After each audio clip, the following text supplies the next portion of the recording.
Hello friends, स्वागत है आपका यूट्यूब चैनल RIIT अकेडमी में। आज हम लोग बात करेंगे क्लास 12 चैप्टर 2 सॉल्यूशन का पार्ट 2, जिसमें हमारा आज का टॉपिक है विलयन की सांद्रता व्यक्त करने की विधियां, जिसमें हमारी सबसे पहली विधि है मोलरता। मोलरता हमारी होती है किसी विलयन के 1 लीटर में उपस्थित विलय के मोलों की संख्या को विलयन की मोलरता कहते हैं। इसे कैपिटल M से प्रदर्शित करते हैं। मोलरता का हमारा सूत्र होता है मोलरता बराबर पदार्थ का भार ग्राम में बटे पदार्थ का अणुभार गुणे विलयन का आयतन लीटर में। पदार्थ के अणुभार को हम लोग स्मॉल w से प्रदर्शित करते हैं, पदार्थ के अणुभार को हम लोग स्मॉल m से प्रदर्शित करते हैं और विलयन के आयतन का हम लोग कैपिटल V से प्रदर्शित करते हैं। ये हमारा हो गया मोलरता का फार्मूला। ओके, अब हम लोग पढ़ेंगे नोट पॉइंट। यदि हमें भार परसेंट में दिया हो तथा घनत्व D हो, तब विलयन की मोलरता का हमारा सूत्र होता है मोलरता बराबर भार परसेंट में गुणे घनत्व गुणे 10 बटे m। m मीन्स अणुभार। ओके, अब हम लोग पढ़ेंगे अगला नोट पॉइंट, जिसमें हमारा है सेमी मोलर विलयन। ये वह विलयन जिसमें उसका molar m/2 equal to 0.5 m होता है, उससे हम लोग सेमी मोलर विलयन कहते हैं। अगला है हमारा डेसी मोलर विलयन। डेसी मोलर विलयन में m/10 इक्वल टू 0.1 m, मतलब मोलर को हम लोग डेसी मोलर विलयन कहते हैं। अगला है हमारा सेंटी मोलर विलयन। सेंटी मोलर विलयन में m/100 इक्वल टू 0.01 m को हम लोग सेंटी मोलर विलयन कहते हैं। अगला है हमारा मिली मोलर विलयन।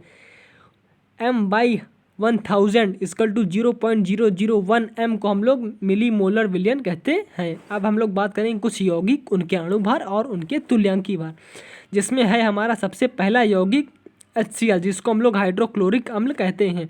इसका अणुभार हमारा होता है 35.5 और इसका तुल्यांकी भार 35.5। अगला है यौगिक है हमारा NaOH, जिसको हम लोग कहते हैं सोडियम हाइड्रोक्साइड। इसका अणुभार हमारा होता है 40 और इसका तुल्यांकी भार भी होता है हमारा 40। अगला यौगिक है हमारा HNO3, जिसका हम लोग कहते हैं नाइट्रिक अम्ल, जिसका अणुभार हमारा होता है 63 और तुल्यांकी भार होता है हमारा 63।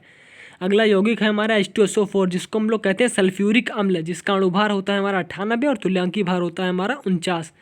अगला यौगिक है हमारा Na2CO3, जिसका अणुभार होता है 106 और तुल्यांकी भार 53। अगला है हमारा CaCO3, जिसको हम लोग कहते हैं कैल्शियम कार्बोनेट, जिसका अणुभार होता है हमारा 100 और तुल्यांकी भार इसका 50।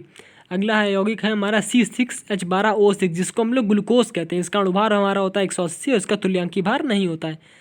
अगला यौगिक है हमारा सुक्रोज, जिसका हमारा अणुभार होता है 342 और इसका तुल्यांकी भार नहीं होता है। और अगला यौगिक है हमारा ऑक्जेलिक एसिड, जिसका हमारा अणुभार होता है 126 और तुल्यांकी भार होता है 63। ऑक्जेलिक अम्ल का सूत्र होता है H2C2O4 और सुक्रोज को हमारा सूत्र होता है C12H22O11। अब हम लोग बात कर लेते हैं कुछ प्रश्नों के बारे में, जिसमें हमारा सबसे पहला प्रश्न है 5.3 ग्राम सोडियम कार्बोनेट को 200 ml विलयन में घोला गया, प्राप्त विलयन की मोलरता क्या होगी। सबसे पहले सवाल को सॉल्व करते समय हमको ये लिख लेना है कि हमको दिया क्या है। सबसे पहले हमको दिया क्या है जी, देख लीजिए। हमको दिया है W इक्वल टू 5.3 ग्राम। अगला हमें दिया है आयतन दिया है 200 ml, और हमें क्या दिया है, और हमको M इसका अणुभार। सल्फ्यूरिक अम्ल की बात आई है तो आपको ध्यान रखना पड़ेगा कि सल्फ्यूरिक अम्ल का अणुभार हमारा होता है 98। सल्फ्यूरिक अम्ल की बात नहीं, सॉरी, बात आई है Na2CO3, इसका हमारा अणुभार होता है 106। तो अणुभार हमारा हो गया 106 और पदार्थ का भार हो गया हमारा हो गया 5.3 ग्राम और हमारा आयतन दिया है हमें 200 ml। ओके, अब हम फार्मूले में पुट कर देंगे। फार्मूला हमारा क्या था, M equal to W into M into V, जमा जहाँ हमारा आयतन लीटर में था, अगर हम इसको ml में करेंगे तो ऊपर हमको 1000 से मल्टीप्लाई करना पड़ेगा। ओके, जब इस फार्मूले में पुट कर देते हैं, रखिए कैपिटल M इक्वल टू पदार्थ का भार कितना था 5.3 ग्राम इंटू 1000 बटे 106 पदार्थ का अणुभार इंटू आयतन लीटर में 200 था। अब इसको काट देते हैं, 1 0 से 1 0, 1 0 से 1 0, और ये पॉइंट हट गया तो ये 0 बढ़ गया, तो ये 0 से ये 0 भी चला गया, ये हमारा बच गया 53 इंटू 2 में गया, और यहाँ हमारा बचा 2, तो हमारा हो जाएगा 2 2 जा 4, हमारा बच गया m इक्वल टू 1/4। इसको हम लोग जब भाग करेंगे तो हमारा आ जाएगा 0.25 m या मोलर या मोल पर लीटर। ओके, अब हम लोग बात करते हैं अगले प्रश्न की।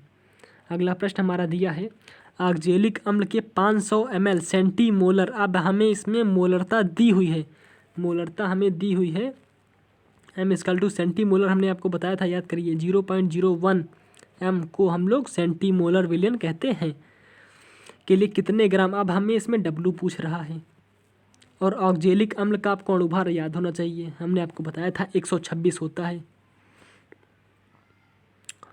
और आयतन हमें दिया है 500 ml, V equal to 500 ml।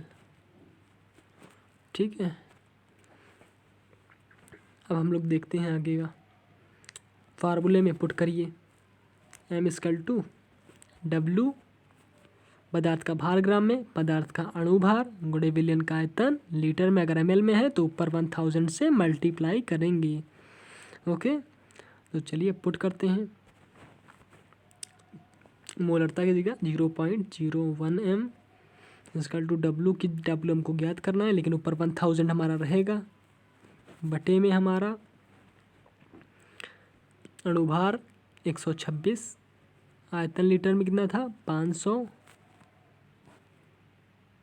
आयतन हमारा लीटर में था 500, काट दीजिए 500 दो बार में गया, दो बार में गया। अब ये हमारा आ जाएगा, पॉइंट हटाइए, 00 बढ़ गया, फिर ये हमारा हो जाएगा, ये हमारा हो गया 50, और ये हमारा हो गया 63, और ये हमारा अब कटेगा तो है नहीं, अब हमारा आप लोग सॉल्व कर लीजिएगा, निकालिएगा, आपका W इक्वल टू 1.8 ग्राम आएगा। अगर कोई दिक्कत होती है बताइएगा, मैं आपको इस पर अलग वीडियो बनाकर दे दूंगा। अब बात करेंगे अगले प्रश्न की। अगला प्रश्न है हमारा 98% H2SO4 विलयन का घनत्व 1.84 ग्राम पर सेंटीमीटर क्यूब है, प्राप्त विलयन की मोलरता क्या होगी। तो अब ये हमारा वो जो हमने आपको नोट पॉइंट में फार्मूला बताया था, उस फार्मूले का यूज होगा।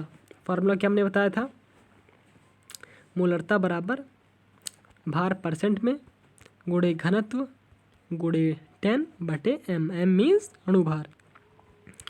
अब पुट कर दीजिए, अब पुट कर दीजिए m इक्वल टू 98 गुणे घनत्व 1.84 और गुणे 10 बटे अणुभार भी इसका 98 ही होता है, 98 से 98 गया, तो 10 से मल्टीप्लाई कर देंगे तो हमारा आ जाएगा m इक्वल टू 18.4 मोल पर लीटर। यही हमारा हो गया आंसर।